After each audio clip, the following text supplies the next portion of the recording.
من يهده الله فلا مضل له ومن يضلل فلا هادي له وأشهد أن لا إله إلا الله وحده لا شريك له وأشهد أن محمدا عبده ورسوله أما بعد يا أيها الذين آمنوا اتقوا الله حق تقاته ولا تموتن إلا وأنتم مسلمون فأعوذ بالله من الشيطان الرجيم بسم الله الرحمن الرحيم يا أيها الناس اتقوا ربكم الذي خلقكم من نفس واحدة وخلق منها زوجها وبث منهما رجالا كثيرا ونساء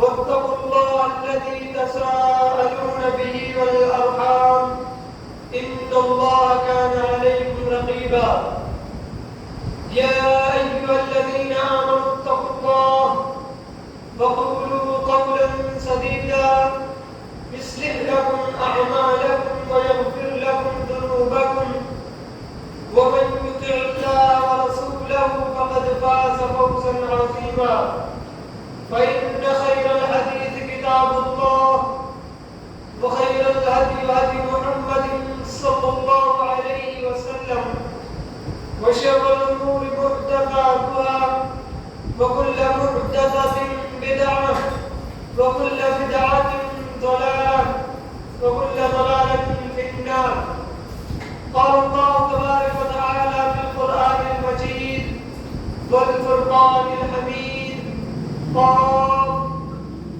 والقرآن المجيد بل عجبوا أن جاءهم منذر منهم فقال الكافرون هذا شيء عجيب أئذا متنا وكنا ترابا ذلك رجل بعيد قد علمنا ما تنقص الأرض منهم وعندنا كتاب حفيظ بل كذبوا بالحق لما جاءهم فهم في أمر مريج أفلم ينظروا إلى السماء فوقهم كيف بنيناها وزيناها وما لها من فروج والأرض مددناها وألقينا فيها رواسي وأنبتنا فيها من كل زوج بهيج تبصرة وذكرى لكل عبد منيب وقال الله تبارك وتعالى في القرآن المجيد إن إبراهيم كان أمة قانتا لله حنيفا ولم يكن من المشركين شاكرا لأنعمه اجتباه وهداه إلى صراط مستقيم وقال الله تبارك وتعالى في القرآن المجيد 8 أزواج من الذكر 2 ومن المعز 2 ومن الإبل 2 ومن البقر 2 تمام تعریفات کبریائی و بڑائی اس وحدہ لا شریک کے لیے ہے جس نے ہمیں اس روئے زمین پر مبعوث فرمایا اور پیدا کر کے یوں ہی بھٹکتا ہوا لاچار نہیں چھوڑا بلکہ صحیح طریقے سے زندگی گزارنے کے لیے ہمیں قرآن اور حدیث جیسی نعمت سے نوازا تاکہ اس پر عمل کر کے ہم اپنی زندگی کو خوبصورت بنا کر کل قیامت کے روز اپنے آپ کو جنت میں داخل کر سکیں لاکھوں کروڑوں درود و سلام ہو آپ پر ہمارے پیارے حبیب صلی اللہ علیہ وسلم پر اللہ رب العالمین نے ہم سب کو اور پوری بنی انسانیت کو صرف اور صرف اپنی عبادت کے لیے پیدا کیا ہے جیسا کہ اللہ رب العالمین نے فرمایا وما خلقت الجن والانس الا ليعبدون ہم نے جن اور انس کو صرف اور صرف اپنی عبادت کے لیے پیدا کیا ہے لیکن وہ عبادت کیسی ہونی چاہیے وہ عبادت کس کے طریقے پر ہونی چاہیے اللہ رب العالمین کو زیادہ عبادتیں مقصود نہیں ہیں بلکہ اللہ رب العالمین کو وہ عبادتیں مقصود ہیں جو پیارے حبیب صلی اللہ علیہ وسلم کو سکھائی گئی سورہ ملک میں اللہ رب العالمین نے فرمایا الذی خلق الموت ہم نے موت کو پیدا کیا والحیات اور زندگی کو لیبلوکم تاکہ تمہیں ایکم احسن عملا، تم میں سے عمل کے اعتبار سے بہتر کون؟ عمل کے اعتبار سے بہتر ہوگا، زیادہ عمل کون کرتا ہے؟ یہ اللہ رب العالمین کو مقصود نہیں ہے. کس کا عمل؟ پیارے حبیب صلی اللہ علیہ وسلم کے مطابق ہے. یہی مقصود ہے اللہ رب العالمین کو. برادران اسلام، کل عید الاضحیٰ یعنی قربانی کے عید کا دن ہے. وہ عظیم دن کہ جس میں عالم مسلمان حضرت ابراہیم علیہ السلام کی سنت کو زندہ کرتے ہوئے اور اپنے سب سے پیارے نبی حضرت محمد صلی اللہ علیہ وسلم کے طریقے پر عمل کرتے ہوئے لاکھوں جانوروں کو قربان کرتے ہیں صرف اور صرف اللہ رب العالمین کے لیے. ابراہیم علیہ السلام وہ ہستی ہے جنہیں اللہ رب العالمین نے اپنا خلیل بنایا، اپنا دوست بنایا، اور قرآن مجید میں فرمایا وَاتَّخَذَ اللَّهُ إِبْرَاهِيمَ خَلِيلًا.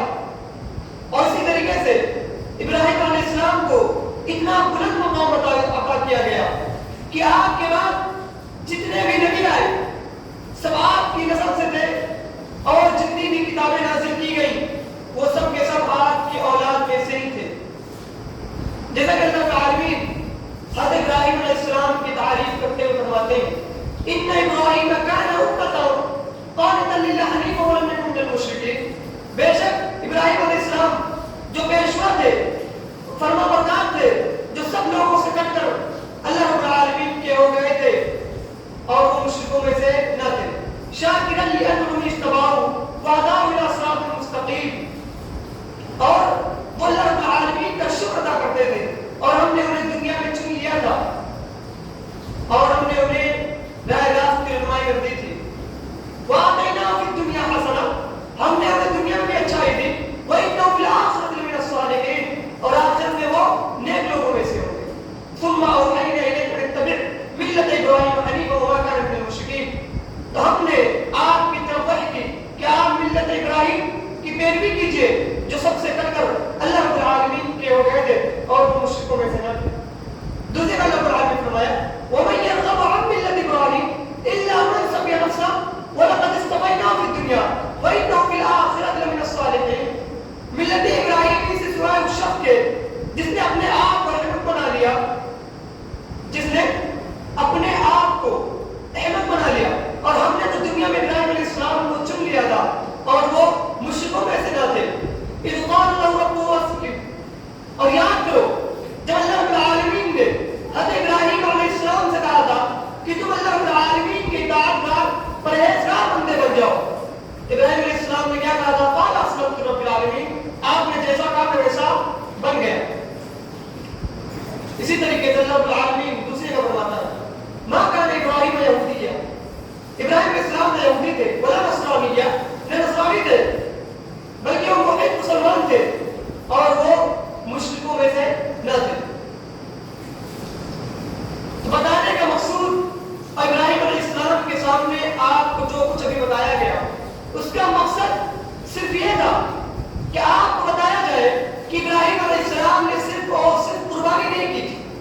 ابراہیم علیہ السلام نے صرف اور صرف اپنے بیٹے پر چھری نہیں چلائی تھی. ابراہیم علیہ السلام نے صرف اور صرف اپنے رب کو خوش کرنے کے لیے اپنے بیٹے پر چھری چلائی جس کی جگہ پر دمبے قتل ہوئے، بلکہ ابراہیم علیہ السلام نے اپنی زندگی میں بہت ساری چیزیں عمل کرتے تھے.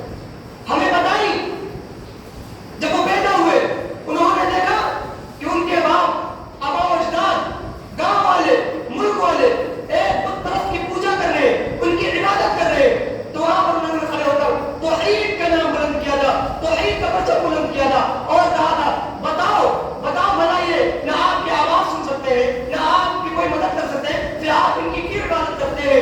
اسی توحید کے لیے ان کے باپ آزر نے ان کو حکم دیا تھا آگ میں ڈالنے کے لیے. صرف قربانی ابراہیم علیہ السلام کی یاد کی جائے، وہ ہجرت کرے، اپنے بیٹے کو اپنی بیوی کو ایک ایسی جگہ چھوڑ کر آئے جہاں پر کچھ نہ تھا، پرندے نہ تھے، انسان نہ تھے. ہجرت کی، لوگوں نے اپنے ملکوں سے نکالا ان کو، لیکن آپ کو اور ہمیں صرف ابراہیم علیہ السلام کی وہ قربانی یاد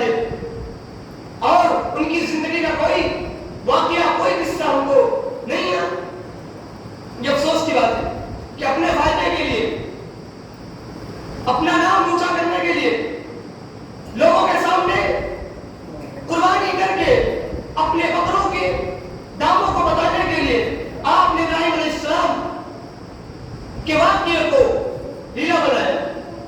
ہرگز نہیں۔ اگر آپ ابراہیم علیہ السلام کے واقعات پر سچی محبت کرتے ہیں تو سب سے پہلے انہوں نے توحید کی دعوت دی تھی، توحید کا پرچم بلند کیا تھا۔ تو آپ پر ہمارا بھی حق ہے کہ سب سے پہلے ہم توحید کا پرچم بلند کریں، لوگوں کے پاس جائیں اور لوگوں کی اصلاح کریں کہ جب تک آپ توحید پر نہیں ہوں گے آپ کی قربانی قبول نہیں ہوگی۔ پڑھنے اور پڑھانے میں، سننے اور سنانے میں کتنا پیارا محسوس ہوتا ہے، کتنا اچھا لگتا ہے کہ ابراہیم علیہ السلام اپنے بیٹے کو ذبح کرنے جا رہے تھے، ذبح نہیں ہوئی بلکہ دمبا ذبح ہو گیا۔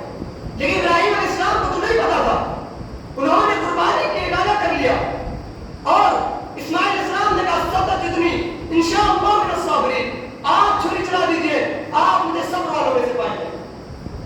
تو یہاں پہ کیا کرنا تھا؟ یہاں مقصود تھا اللہ رب العالمین کو خوش کرنا، یہاں مقصود تھا تقویٰ اور پرہیزگاری دے گا، یہاں مقصود تھا کہ اللہ رب العالمین کے حکم کی تکمیل کرنا۔ لیکن آج ہم نے اور آپ نے ابراہیم علیہ السلام کے واقعے کو اٹھایا اور اسے قربانی میں تبدیل کر دیا۔ لیکن اگر آپ کو یہ بتلایا جائے کہ سب سے پہلے قربانی ابراہیم علیہ السلام کی نہیں ہے، اس سے پہلے بھی قربانی کا تذکرہ گزر چکا ہے، جیسا کہ اللہ رب العالمین نے فرمایا وَاتْلُ عَلَيْهِمْ نَبَأَ ابْنِ آدَمَ بِالْحَقِّ إِذْ قَرَّبَا قُرْبَانًا فَتُقُبِّلَ مِنْ أَحَدِهِمَا وَلَمْ يُتَقَبَّلْ مِنَ الْآخَرِ قَالَ إِنَّمَا يَتَقَبَّلُ اللَّهُ مِنَ الْمُتَّقِينَ۔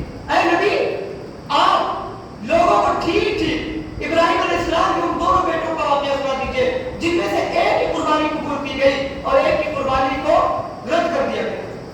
ایک کی قربانی قبول کی گئی، قربانی کا لفظ استعمال کیا گیا کہ ایک کی قربانی قبول کی گئی۔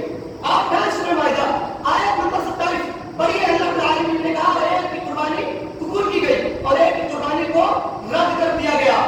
جس کی قربانی رد کر دی گئی وہ جلبلا گیا اور مارنے کے لیے، جس کی قربانی قبول ہوئی اس کو مارنے کے لیے اپنا ہاتھ بڑھایا۔ تو جس کی قربانی قبول ہوئی تھی اس نے کہا کہ اگر تم مجھے مارنے کے لیے اپنا ہاتھ آگے بڑھاؤ گے تو بھی میں تمہیں مارنے کے لیے اپنا ہاتھ نہیں بڑھاؤں گا۔ قربانی صرف تقویٰ اور پرہیزگاروں کی قبول ہوتی ہے اور میں چاہتا ہوں کہ تم اپنا بھی گناہ اور میرا بھی گناہ اپنے سر لے لو۔ واقعہ لمبا ہے، اس کی تھوڑی سی تفصیل بتاتا ہوں۔ پہلے جب آدم علیہ السلام کو پیدا کیا گیا تو ایک پیٹ سے ایک لڑکا ایک لڑکی پیدا ہوتے تھے، تو وہ بہن بھائی مانے جاتے تھے، وہ آپس میں شادی نہیں کر سکتے تھے۔ یہ اللہ رب العالمین کا شریعت تھا اس وقت۔ جب دوسری مرتبہ کوئی پیدا ہوتا تھا تو یہ والا بھائی وہ دوسری والی سے شادی کرتا تھا۔ تو ایک مرتبہ ایسے ہی ایک لڑکا ایک لڑکی پیدا ہوا، تو ایک لڑکا جس کے ساتھ لڑکی پیدا ہوئی وہ خوبصورت تھی اور جب دوسرے والے کے ساتھ جو پیدا ہوا اس کے ساتھ جو لڑکی پیدا ہوئی بچہ بدصورت تھی۔ اب دستور کے مطابق، شریعت کے مطابق اسے اس دوسرے کے ساتھ شادی کرنی تھی جو بعد میں پیدا ہوا، لیکن وہ حالانکہ وہ بدصورت تھی، بدجنس تھی، تو اس نے اپنے نفس کی پیروی کی اور کہا میں اسی سے شادی کروں گا۔ اور جب معاملہ بگڑا تو آدم علیہ السلام نے کہا تم دونوں اپنی اپنی قربانی پیش کرو، جس کی قربانی قبول ہو جائے گی اس کے ساتھ فیصلہ کر دیا جائے۔ جب دونوں نے اپنی اپنی قربانی قبول کی گئی تو جو حق پر تھا اس کی قربانی قبول کر لی گئی اور جو غلط تھا اس کی قربانی نہیں قبول کی گئی۔ اور اس روئے زمین پر برپا ہونے والا سب سے پہلا فساد اور سب سے پہلی قربانی یہی ہے۔ تو معلوم یہ ہوا کہ یہاں بھی کیا تقویٰ تھا، یہاں کے آدم اسلام کے بیٹے نے کہا کہ قربانی اس کی قبول ہوتی ہے جو تقویٰ اور پرہیزگار ہوتے ہیں، قربانی ان کی قبول نہیں ہوتی جو اپنے نفس کی پیروی کرتے ہیں، جو اپنے آپ کو اونچا اور بڑا دکھانے کی کوشش کرتے ہیں، بلکہ قربانی ان کی جاتی ہے، قبول کی جاتی ہے جو پرہیزگار ہو، خالص اللہ رب العالمین کے لیے قربانی کرے۔ تو یہ قربانی جو ہمارے سامنے آئی ہے، ہمارا حق ہے کہ اس قربانی کو خالص دل کے ساتھ، محبت کے ساتھ، پیار کے ساتھ، ادب کے ساتھ اللہ رب العالمین کے بارگاہ میں اسے ذبح کیا جائے۔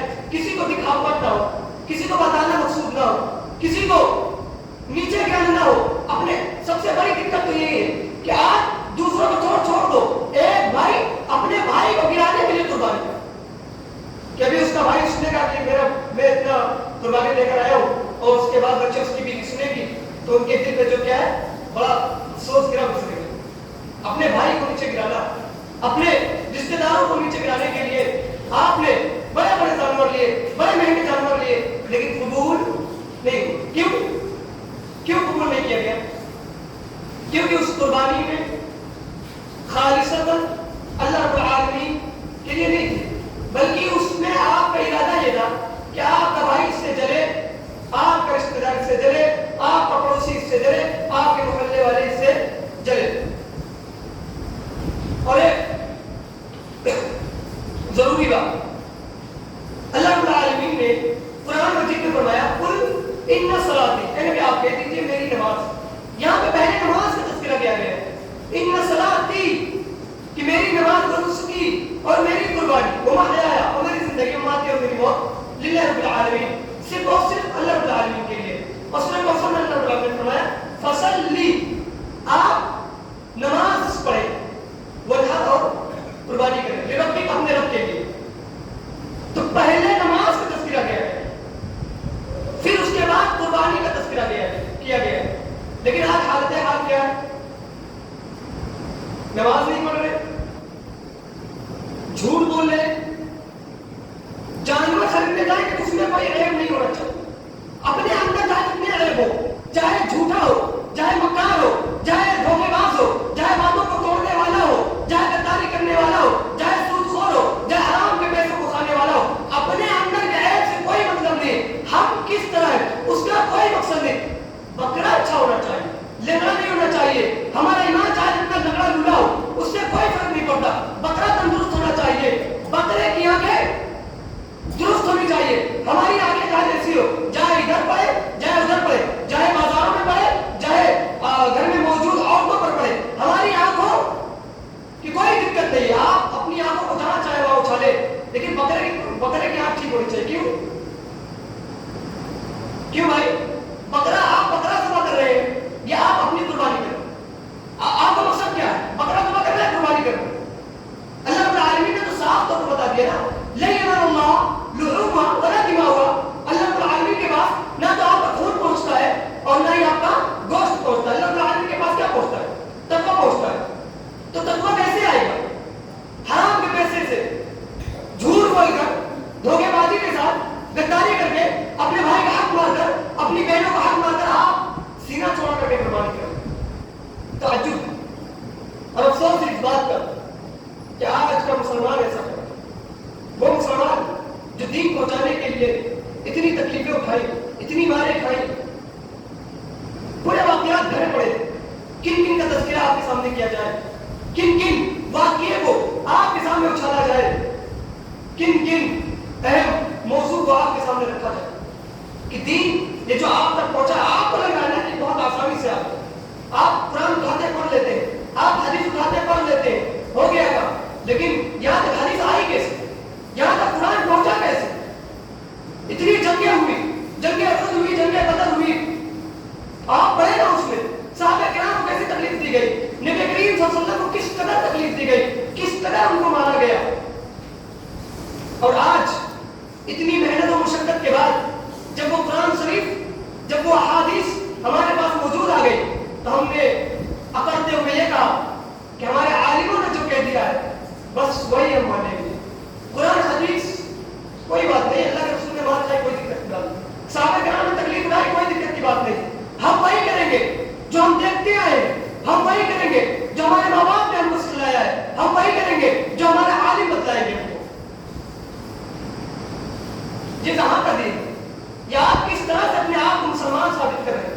ایک مسلمان کا تو حق یہ ہے کہ آپ کے سامنے جب کوئی بات بتلائے تو آپ کا حق ہے کہ آپ اس سے دلیل مانگے کہ آپ نے جو بات بتلائی وہ قرآن کی کس آیت سے اور حدیث میں کہاں، لیکن نہیں، آسانی چاہیے، نہ آپ کو تلاش کرنے کی ضرورت ہے اور نہ عالموں سے پوچھنے کی ضرورت ہے۔ یوٹیوب کھولا، اس نے قرآن کی آیت پڑھی، ترجمہ اپنے سے حساب سے پڑھ دیا، آپ کو سکون مل گیا کہ ہاں قرآن کی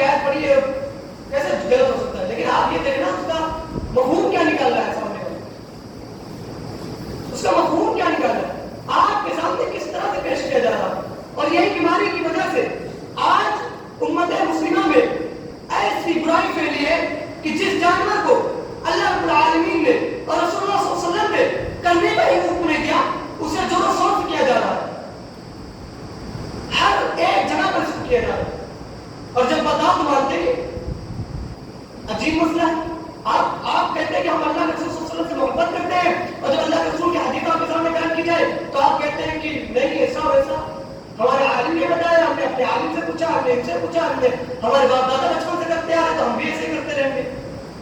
تو پھر آپ اللہ کے رسول کا نام کیوں لے رہے ہیں؟ آپ یہ کیوں کہہ رہے ہیں کہ ہم اللہ کے رسول صلی اللہ علیہ وسلم کی امتی ہیں؟ اگر آپ اس بات کا دعویٰ کرتے ہیں کہ آپ اللہ کے رسول صلی اللہ علیہ وسلم کے امتی ہیں تو آپ کو حق ہے کہ آپ ہر ایک چیز میں سوال کریں. ابھی کل عید کا دن ہے، ابھی آپ دیکھنا ایک جوتے چپل لینے کے لیے دیکھنا کتنی دکانیں تلاش کی جائیں گی، کتنی مارکیٹوں میں جانا جائے گا. ایک چوڑی لینے کے لیے 10 دکانوں میں چھانا جائے گا، ایک دوپٹہ کا میل کرنے کے لیے 12 دکانوں میں جایا جائے گا. لیکن قرآن اور حدیث کے معاملے میں آپ آ جاتا ہے معاملہ تو آپ سن لیتے، آپ یقین کر لیتے ہیں کتاب کھولنے کا تو آپ کو ہمت نہیں ہو رہی. آپ کو اپنی دنیاوی چیز لینے کے لیے آپ کو دولت چھان مار رہے ہیں اور آپ وہاں ریا بھی رہے ہیں، آپ ریکویسٹ بھی کر رہے ہیں اتنا مہنگا کیوں دے رہے، تھوڑا سستا کریے، بھیک مانگ رہے ہیں اس کے سامنے. اور قربانی کا مسئلہ کوئی بات نہیں، قبول ہو رہے نہ ہو بس ہماری انا ہے، ہمارے عالموں نے بتایا ہے، ہمارے مولاؤں نے بتایا ہے، ہمارے باپ دادا کرتے آئے. عجیب مسئلہ ہے. مسلمان ہونے کا آپ یہ حق ادا کر رہے ہیں، آپ بہت غلط کر رہے ہیں. آپ کا حق یہ ہونا چاہیے کہ آپ سے کوئی بات پوچھے تو آپ فوراً آپ کی زبان میں ہونا چاہیے اللہ اس کا رسول. اللہ تعالیٰ نے 2 ہاتھ دیے، ایک ہاتھ میں قرآن، دوسرے ہاتھ میں حدیث. اللہ رب العالمین نے تیسرا ہاتھ دیا اور نہ محمد رسول اللہ صلی اللہ علیہ وسلم نے کوئی تیسری چیز دی. 2 ہی چیز دی ہے، 2 ہی ہاتھ، ایک ہاتھ میں قرآن لے گا، ایک ہاتھ میں حدیث لے گا. آپ ان لوگوں کی پیٹ پیڑا کریں کہ کل قیامت کے روز آپ کو رونا پڑ جائے. ان لوگوں کی بات نہ مانیں کہ کل قیامت کے روز جیسا کہ اللہ رب العالمین نے کہا قرآن مجید میں کہ کیا یہ ظالم لوگ اپنے باپ دادا کو مانیں گے حالانکہ قرآن نازل ہو چکا ہے، حدیث نازل ہو چکا ہے، اس کے باوجود بھی ان کے لیے سخت ترین عذاب تیار کیا گیا ہے. اسی لیے ضروری ہے اپنا ہر ایک عمل، کوئی بھی عمل چھوٹے سے لے کے بڑے تک ہر ایک عمل اللہ کے رسول صلی اللہ علیہ وسلم کے مطابق کرنے کی کوشش کیجیے. قربانی کس جانور، ہم نے اسٹارٹنگ میں آپ کے سامنے کہا پڑی تھی ثمانیہ ازواج، ثمانیہ 8، ثمانیہ کے معنی تھا 8، ثمانیہ ازواج مذکر مؤنث 8 جانور. من الضأن 2 بھیڑ، ومن المعز 2 بکرا بکری، من الابل 2 اونٹ، ومن البقر 2 گائے. یعنی مذکر مؤنث نر والا 8 جانوروں کا تذکرہ کیا گیا. بھینس کا تذکرہ. قیاس اگر یہاں پہ نہیں کر سکتے اور جانوروں کی تو آپ کے پاس بکرا ہے، اور قربانی آپ کس کے لیے کر رہے ہیں یہ بتائیے؟ اللہ کے لیے کر رہے ہیں نا. تو آپ اور پیسہ اور یہ جانور نہیں، وہ جانور نہیں، آپ ہیرا کی تلاش کر رہے ہیں. آپ قربانی اللہ تعالیٰ کے لیے کرنی ہے تو آپ لے کر آئیے، جائیے بازاروں میں خریدیے بکرا اور لے کے آئیے، ذبح کریے. یہ کون سی بات ہے؟ یہ نہیں ملا جو اس پہ کریں گے، اس پہ کریں گے، اس پہ کریں گے. اور قیاس سے کرنا ہے تو بکری کو دیکھتے ہوئے ہرن پر بھی قربانی کی جائے، قیاس کرتے ہوئے گھوڑوں پر بھی قربانی کی جائے. وہ بھی تو چوپایا ہے، 4 جانور ہے، 4 پیروں کا جانور ہے، وہ بھی تو حلال ہے، ہرن بھی تو حلال ہے، اس پر بھی قربانی کی جائے. بہیمۃ الانعام میں اللہ رب العالمین نے جن جانوروں کو کرنے کا حکم دیا ہے وہ یہی 4 جانور ہے، مذکر و مؤنث لے کے، گائے، بکری، اونٹ اور دمبا. اس کے علاوہ کوئی قربانی نہیں. آپ کتنا بھی قربانی کریں، آپ گوشت کھائیں گے، آپ کی قربانی قبول نہیں ہوگی. عجیب مسئلہ ہے، لوگوں کو جا جا کے بتاؤ کہ ماننے کے لیے تیار نہیں، بتاؤ ہاں آپ کی چیز ٹھیک ہے، وہی مسئلہ ہے. عجیب محبت ہے اللہ کے رسول صلی اللہ علیہ وسلم سے، عجیب و غریب محبت. اپنے اللہ کے رسول صلی اللہ علیہ وسلم کے ساتھ آپ دھوکہ کر رہے ہیں کہ کل قیامت کے روز آپ حاضر نہیں ہوں گے اللہ کے رسول صلی اللہ علیہ وسلم کے سامنے. کیا اللہ کے رسول صلی اللہ علیہ وسلم کو بتایا نہیں جائے گا جب کوثر جام پلایا جائے گا تو کیا اللہ کے رسول صلی اللہ علیہ وسلم کو بتایا نہیں جائے گا کہ آپ کے جانے کے بعد یہی وہ لوگ ہیں جو آپ کے جانے کے بعد قرآن اور حدیث کو چھوڑ کر اپنے عالموں کی پیروی کی تھی، آپ کے جانے کے بعد قرآن اور حدیث میں بدعتوں جیسی چیز کو نازل کر دیا تھا اپنی طرف سے. تو کیا آپ کو اس بات کا ڈر ہی نہیں ہے؟ ابھی پتہ چل جائے بھوکمپ آ رہا ہے تو سارے لوگ گھر کو چھوڑ کے میدان میں حاضر ہو جائیں گے. کیوں؟ بھوکمپ آ رہا ہے اور وہاں کے بھوکمپ کا کوئی ڈر نہیں. اللہ کے رسول صلی اللہ علیہ وسلم جب آپ کے سامنے ہوں گے، آپ کو اونھے منہ کر کے جہنم کی اور لے جایا گیا تو اللہ کے رسول صلی اللہ علیہ وسلم پوچھیں گے یہ کون سے لوگ ہیں جنہیں آپ اس طرح سے لے جا رہے ہیں؟ تو اللہ کے رسول صلی اللہ علیہ وسلم سے بتایا جائے گا یہ وہی لوگ ہیں جو آپ کے جانے کے بعد قرآن اور حدیث کو چھوڑ دیا تھا اور بدعت میں مبتلا ہو گئے. آپ کس طرح سے کوثر جام کی گے؟ آپ کس طرح سے اللہ کے رسول صلی اللہ علیہ وسلم کی سفارش میں آئے گے؟ آخری بات جو میں آپ کے سامنے بیان کروں، قربانی کے دن کے مسئلہ بھی بہت یہاں پر اختلافی ہے، لیکن اختلاف ان کے لیے ہے جو قرآن حدیث کو نہیں مانتے، جو قرآن اور حدیث کو نہیں مانتے، ان کے لیے کوئی اختلاف نہیں جو قرآن اور حدیث کو دل سے تسلیم کرتے ہیں. جیسا کہ ابراہیم علیہ السلام نے کہا تھا اسلمت رب العالمین میں من کہتا ہے تو شکر گزار بنتا. جب ابراہیم علیہ السلام سے اللہ تعالیٰ نے کہا قال رب اسلم، اے ابراہیم علیہ السلام پرہیزگار بندے بن جاؤ، آپ کیا کہا قال اسلمت لرب العالمین میں بن گئے. تو جو قرآن حدیث کو مانتے ہیں، اس کو حق سے تسلیم کرتے ہیں، اس کی جستجو میں محنت کرتے ہیں، ان کے لیے کوئی اختلاف کی بات نہیں. اور جو قرآن حدیث کو مانتے ہی نہیں، آپ ان کے سامنے آیتوں کو کھول کر دیجئے، احادیث کو پیش کر دیجئے، وہ نہیں مانیں گے. کیونکہ میں خود بیان کرنے والا ہوں، میں خود 4-5 جگہ پہ جا کر اس چیز کو بیان کیا ہوں کہ دیکھو اللہ رب العالمین نے سورہ انعام میں بتا دیا ہے ثمانیۃ ازواج، 8 ہی جانور ہے، من الثالث نہیں، من المعز نہیں، من الابل نہیں، من البقر نہیں، پھر بھی کچھ نہیں. تو آپ کا کام ہے آپ حجت قائم کرے چلے جائیں. کل قیامت کے روز اللہ رب العالمین بہتر فیصلہ کرنے والا ہے، اس سے بہتر فیصلہ کوئی نہیں کرے گا. تو قربانی کے دن یہ عید الاضحیٰ کے دن، یوم النحر اور 3 ایام تشریق کے دن، یعنی 4 دن قربانی کے. اللہ کے رسول صلی اللہ علیہ وسلم 4 دن قربانی کیا کرتے تھے. اسی لیے اللہ کے رسول صلی اللہ علیہ وسلم کے احادیث کو سامنے رکھتے ہوئے، اللہ رب العالمین کے کلام کو سامنے رکھتے ہوئے اپنے آپ کو محاسبہ کریں، اپنے آپ کو پہچانے کہ اللہ رب العالمین وہ اللہ رب العالمین ہے جس نے ہم کو پیدا کیا ہے. اور ہمارے پیدا ہو جانے کے بعد کہا کہ عبادت کرو کس کی؟ اللہ رب العالمین کی. پھر عبادت کرنے کا بھی حکم دیتا ہے، اس کے بعد قرآن کو بھی نازل کرتا ہے کہ کیسے کرنا ہے، زکات دیتا ہے، نماز دیتا ہے، اور اس نماز کو کیسے پڑھنا اس کے لیے حدیث کو بھی نازل کرتا ہے. اتنا پیار کرنے والا رب آپ کو کہیں نہیں ملے گا، کوئی نہیں ملے گا اتنا پیار کرنے والا رب کہ آپ کو پہلے پیدا کرے، پھر عبادت کرنے کا حکم دے، پھر قرآن کو بھی نازل کرے، پھر جو ہے حدیث کو بھی نازل کرے، آپ کو بتائے ہر ایک عمل کے بارے میں، آپ کو بتائے کھول کھول کے. تو جو عقل رکھتا ہے، جو اللہ رب العالمین کے اوپر توکل کرتا ہے، جو سچے دل سے پیارے حبیب صلی اللہ علیہ وسلم سے محبت کرتا ہے، اسے چاہیے کہ وہ دنیا کی محبت کو، لوگوں کو، عالموں کو، حافظوں کو، جو بھی ہو اس کو سائڈ میں رکھا جائے. کوئی بھی ہو، میں ہوں یا اس سے بڑا کوئی عالم، پہلے حدیث کا عالم یا کوئی بھی فرقے کا عالم کچھ بھی بتاتا ہے، ہمارا حق یہ ہے کہ ہم اس سے فوراً سوال کریں کہ آپ نے یہ بات کہاں سے بتائی ہے. اور آپ تب تک تسلیم نہ کریں جب تک آپ پڑھ نہ لیں کہ ہاں بخاری شریف کی ہے، مسلم شریف کی ہے، آپ اس کے بارے میں تحقیق کر لیں، پھر اس پر عمل کریں. جب آپ اس طرح سے عمل کریں گے تو آپ کی ساری نیکیاں اللہ رب العالمین کے یہاں قبول ہوگی. اور اگر نہ قبول ہوئی تو یہ گریبان ممبر رسول پہ کھڑے ہو کر بول رہے ہو یہ گریبان ہے، کل قیامت پر اس پکڑ لینا. لیکن اگر آپ اللہ اور اس کے رسول کو چھوڑ کر چلیں گے تو یقیناً دنیا میں بھی خسارہ پانے والوں میں سے ہو جائیں گے، اور آخرت میں جو خسارہ ہوگا وہ تو بہت بڑا خسارہ ہے. وہ خسارہ کیسا خسارہ ہوگا، کیسا منظر ہوگا، اس کو نہ وہ بتانے کا موضوع ہے اور نہ اتنا وقت ہے. بہرحال بتانے کا مقصد یہ تھا کہ اللہ رب العالمین نے ابراہیم علیہ السلام کو صرف قربانی کرنے کا حکم نہیں دیا تھا، بلکہ یہ بھی کہا تھا کہ شرک و بدعات جو لوگ کر رہے ہیں ان سے لوگوں کو روکو اور تقویٰ اور پرہیزگاری اختیار کرو. اللہ رب العالمین جو کہہ دے اس کے لیے جان قربان سب کچھ لٹا دو. یہ قربانی کا مقصد ہے کہ اللہ رب العالمین کی راہ میں اگر ہمارے بال بچے پیسہ کچھ بھی قربان کرنا پڑ جائے تو ہم حاضر ہیں، کچھ بھی چون چاہ کرنے کی بھی ضرورت نہیں. جیسے اللہ رب العالمین کا فرمان آ جائے گا ہم اپنے آپ کو، اپنے اہل عیال کو، اپنے مال کو لے کر اللہ رب العالمین کی بارگاہ میں حاضر ہو جائیں گے. اللہ رب العالمین سے دعا ہے کہ اللہ رب العالمین ہم سب کو قرآن و حدیث پر عمل کرنے کی توفیق دے، ہم سب کو قرآن و حدیث کے مطابق قربانی کرنے کی توفیق دے.